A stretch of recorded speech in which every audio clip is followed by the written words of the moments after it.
দুনিয়ায় যত ভালোবাসা আছে তার মধ্যে কোনো না কোনো সাধ্য আছে, কোনো না কোনো বিষয় আছে, কোনো উদ্দেশ্য জড়িত আছে।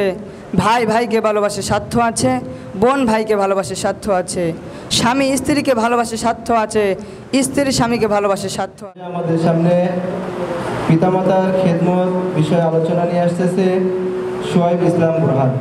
আসসালামু আলাইকুম ওয়া রাহমাতুল্লাহি ওয়া বারাকাতুহু। নাহমাদুহু ওয়া নুসাল্লি আলা রাসূলিহিল কারীম, আম্মা বা'দ। আউযু বিল্লাহি মিনাশ শাইতানির রাজীম। বিসমিল্লাহির রাহমানির রাহিম। وقضى ربك ألا تعبدوا إلا إياه وبالوالدين إحسانا إما يبلغن عندك الكبر أحدهما أو كلاهما فلا تقل لهما أف ولا تنهرهما وقل لهما قولا كريما واخفض لهما جناح الذل من الرحمة وقل رب ارحمهما كما ربياني صغيرا. صدق الله العظيم. وقال النبي صلى الله عليه وسلم: جاء رسول إلى رسول الله صلى الله عليه وسلم فقال: من أحق الناس بحسن صحبتي؟ قال: أمك. قال: ثم من؟ قال: أمك. قال: ثم من؟ قال: أمك. قال: ثم من؟ قال: أبوك. أو كما قال عليه الصلاة والسلام.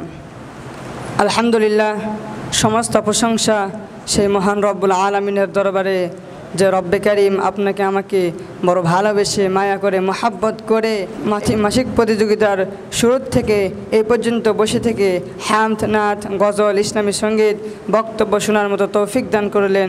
সেই মাবুদের দরবারে শুকরিয়া আদায় করি। সকলে বলি আলহামদুলিল্লাহ। দরুদ ও সালাম বর্ষিত হোক প্রিয় নবী জনাবে মুহাম্মদুর রাসূলুল্লাহ সাল্লাল্লাহু আলাইহি ওয়াসাল্লামের উপর। সকলে বলি সাল্লাল্লাহু আলাইহি ওয়াসাল্লাম। মারকাজুল ইসলাম নুরানি হাফিজ মাদ্রাসা কর্তৃক আয়োজিত আজকের মাসিক প্রতিযোগিতার সম্মানিত সভাপতি, বিচারকবৃন্দ, শিক্ষকবৃন্দ, আমার প্রাণপ্রিয় ছাত্র ভাইয়েরা, আমার পক্ষ থেকে সবাইকে আন্তরিকভাবে শুভেচ্ছা ও অভিনন্দন। দুনিয়ায় মানুষ আগমন ও অস্তিত্ব লাভ করার মূল ওসিলা আর মাধ্যম হলো পিতামাতা। দুনিয়ায় যত ভালোবাসা আছে তার মধ্যে কোনো না কোনো সাধ্য আছে, কোনো না কোনো বিষয় আছে, কোনো উদ্দেশ্য জড়িত আছে। ভাই ভাইকে ভালোবাসে স্বার্থ আছে, বোন ভাইকে ভালোবাসে স্বার্থ আছে, স্বামী স্ত্রীকে ভালোবাসে স্বার্থ আছে, স্ত্রী স্বামীকে ভালোবাসে স্বার্থ আছে। মানুষ একে অপরকে ভালোবাসে স্বার্থ আছে।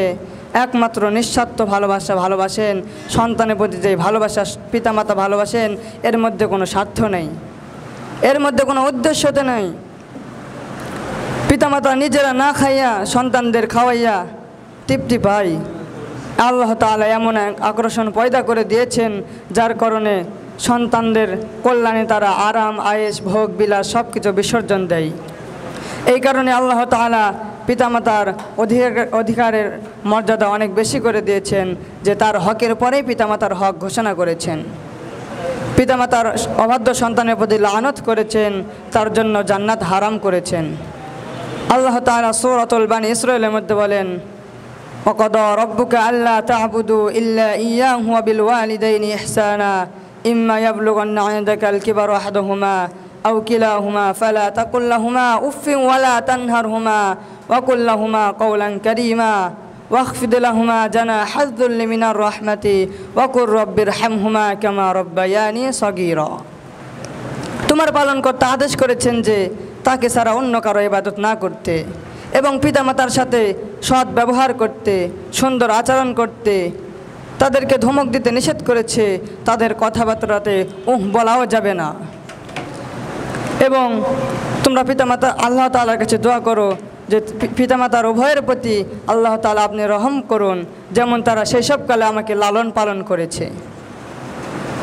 এই আয়াতে পিতামাতার প্রতি সন্তানের 6টি নির্দেশ দেওয়া হয়েছে। 1 নাম্বার, ওয়াবিল ওয়ালিদাইনি ইহসানা, নিজের জন্য, স্ত্রীর জন্য, ছেলে মেয়েদের জন্য যে জিনিস পছন্দ করবে পিতামাতার জন্য ওই জিনিস পছন্দ করবে।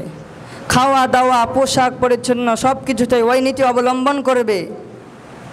হাটে বাজারে, দেশে বিদেশে কোথাও ভ্রমণে গেলে যেখানে স্ত্রী পন্ত সন্তানাদিদের জন্য যে জিনিস পছন্দ করে কিনে আনবে, পিতামাতার জন্য সেই জিনিস পছন্দ করে কিনে আনতে হবে।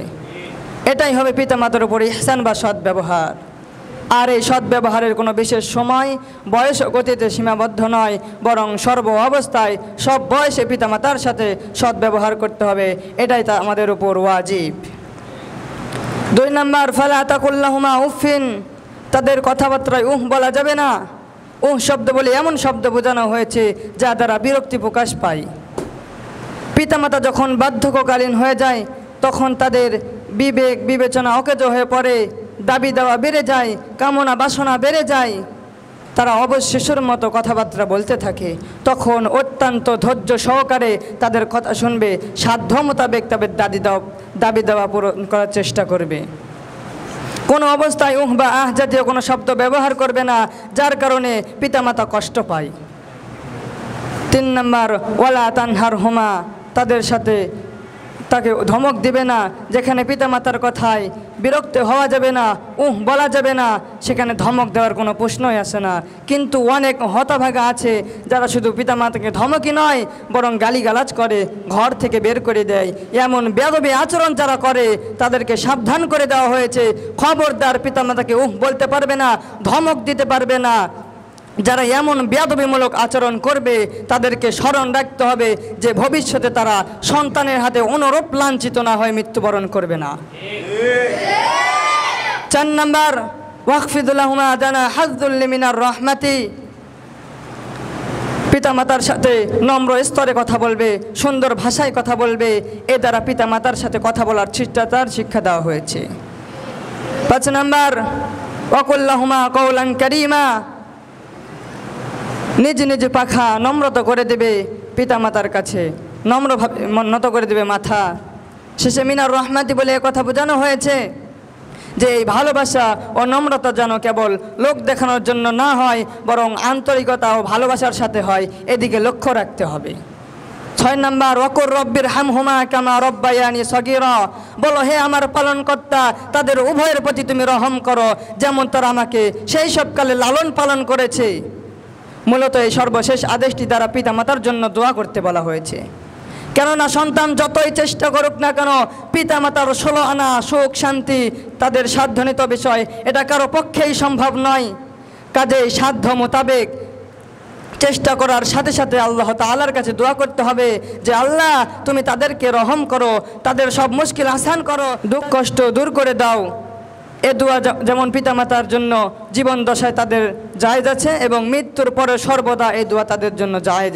কিন্তু পিতামাতা যদি কাফের হয় জীবন দশায় এই দোয়া করতে পারবে তাদের জন্য, তবে কুফরি অবস্থায় যদি মৃত্যুবরণ করে তাহলে এই রহমতের দোয়া তাদের জন্য করা যাবে না। উক্ত আয়াতে পিতামাতার প্রতি হক বা অধিকারের সম্পর্কে আলোচনা করা হয়েছে। কেউ যদি এই কথা অনুযায়ী কামনা করে, বাসনা করে যে ভবিষ্যতে তার বার্ধক্যকালীন জীবন দশায় অসহায় অবস্থায় তার ছেলে মেয়ে তার সাথে সৎ ব্যবহার করবে, তাহলে তাকে অবশ্যই তার পিতামাতার সাথে সৎ ব্যবহার করতে হবে, ভালো আচরণ দেখাতে হবে। মোট কথা কোরআন ও হাদিসে পিতামাতার সমানভাবে আলোচনা করা হয়েছে। তাদের হকের উভয়ের হকের প্রতি সমান গুরুত্বরূপ দেওয়া হয়েছে। কারো হককে খাটো বা কারো অধিকারকে খাটো করে দেখার কোনো অবকাশ নেই। তবে কোনো আয়াত ও হাদিসে মায়ের অধিকারের গুরুত্ব একটু বেশি দেওয়া হয়েছে। তার কারণ সন্তান লালন পালনে মা যে অসাধারণ ত্যাগ স্বীকার করেন, যে অবনীত কষ্ট দুঃখ বড় দাসত্ব করেন, পিতা তার 4 ভাগের 1 ভাগও করেন না। তাই হাদিসে মায়ের হকটা 3 বার উল্লেখ করা হয়েছে এবং পিতার হক 1 বার উল্লেখ করা হয়েছে।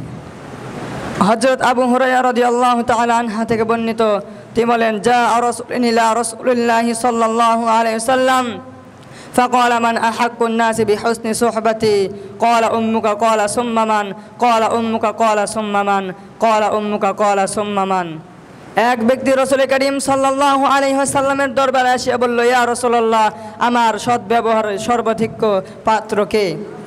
রাসূল করিম সাল্লাল্লাহু আলাইহি ওয়াসাল্লাম ফরমালেন, তোমার মাতা। প্রশ্নকারী আবারও জিজ্ঞেস করলেন, তারপরে কে?